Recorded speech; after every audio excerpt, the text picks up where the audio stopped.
Angela Hizon and I'm running for the position of VP for Internals. Kasi I don't want to limit myself lang na since tawag dito, parang meron na akong experience sa work ng externals. Gusto ko rin naman magpunta dun sa ibang field, which is yung internals naman. Tapos, gusto ko pa rin kasi na mag-serve sa fellow Orcom Software. Promise talaga. Kasi parang dito ko na-feel na may family. I mean, merong mga ate na will guide you, ganyan. So, parang I feel home dito sa organization na to. So, kahit pa paano, yun yung simple way ko ng pag-give back. About anything. Since internals kasi diba, it's about yung besides events, yung focus niya is to encourage participation ng members. So gusto ko sa GPOA ko sana yung sa monthly general assembly kasi besides na nag-meet kayo monthly para sa updates, ganyan. After nung General Assembly, in-incorporate ko din yung kay Jen, which is yung Orcom Barkada Group. Yung Orcom Barkada Group, it will be composed of Orcom SOC members coming from different year levels. So parang yung focus niya is tutulungan nila yung isa't isa na mag-cope sa Orcom life. So parang kung yung freshies may FBC na mag-guide sa kanila, yung Orcom SOC naman, ino-offer natin sa members natin yung Orcom Barkada Group na mag-guide din sa kanila, sustain nila sa UP Manila. Okay, so as we all know, Bea naman talaga, di ba?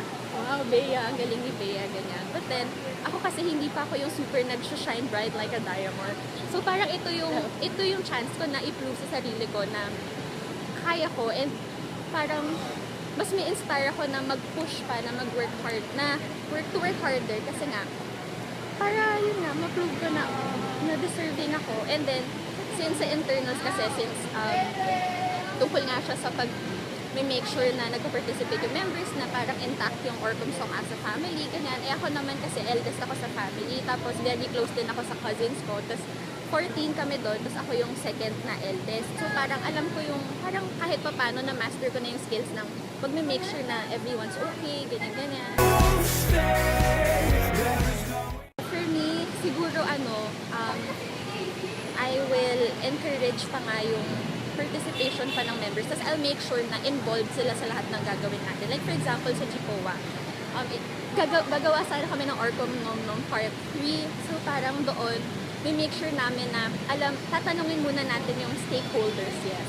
Yung mga tao, kung ano yung gusto nilang food establishments, ganyan, para alam natin yung ita-target natin na food establishments para maging successful yung Orcom Nom. So parang dapat lagi silang may say dun sa mga projects na magkakaroon, na gagawin this academic year. Hala, hirap na. Siguro, kung ako man, kunyari lang naman to, diba, hindi naman to mangyayari na silang lahat talo, ganyan, ipapafeel ko sa kanila na hindi naman doon nag-e-end yung journey, na parang hindi naman porket wala kang position, wala kang magagawa for the organization. Kasi I believe in each and everyone's capabilities naman, na kaya nilang i-fulfill yung responsibilities nila kung sila man yung manalo. So, go! My strength, siguro, I am approachable. I can say na hindi ako masungit. So parang, open ako sa mga tao. So hindi sila matatakot na lumapit sa akin, ganyan. My weakness, I may be quiet lang talaga sometimes, na parang maka-feeling ng iba, ano ba to, parang wala namang sinasabi. Parang, super quiet na baka mamaya isipin nila na wala akong ideas, ganyan. Pero, pwedeng quiet ako, weakness ko yun, pero alam ko na kaya ko na marami din akong ideas, na marami akong makakontribute.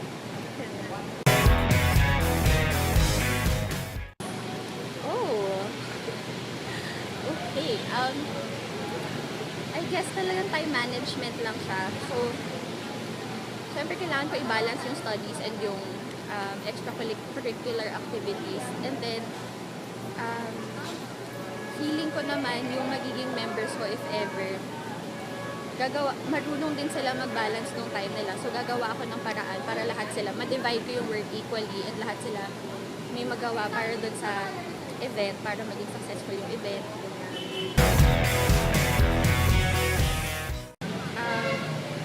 Siyempre, sabi nga nila, studies first, pero siyempre, Orcomsong will come next na.